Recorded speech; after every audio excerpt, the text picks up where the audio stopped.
First, here at 10 o'clock, you decide with millions of dollars on the line for education. Tulsa Public Schools is asking voters to approve the biggest bond in its history tomorrow, $415 million. News on 6 reporter Tess Monty says a fourth of all of that money would go toward technology. Tess? Lori, Scott, the hope is that every student at TPS will soon have their own computer or tablet. Now, the devices would not go home with those students, but TPS says this technology would still give them what they need to succeed.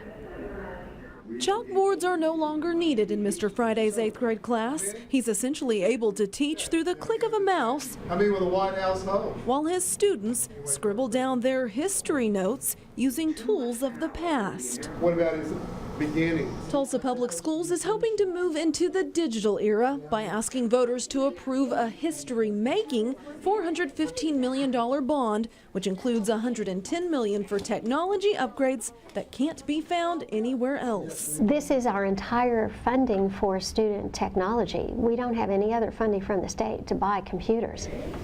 So instead of using a community computer in the library to take a quiz like these students, each one would be issued their own device to use at school. TPS Senior Bond Project Manager Ellen Decker says knowing how to operate computers will help students compete once they leave the halls of TPS. Over 85% of our students are on free and reduced lunch, so many of them don't have multiple devices in their home on which they can work. So it's important for us to make sure that all of our students have access to the materials they need. Decker says textbooks are typically replaced every 5 years, and the same is planned for any digital devices, and she says upgrade costs are factored into the bond. You have to plan thoughtfully and roll the equipment out and phase it into the purpose where it can be used the most and plan for replacements every 5 years.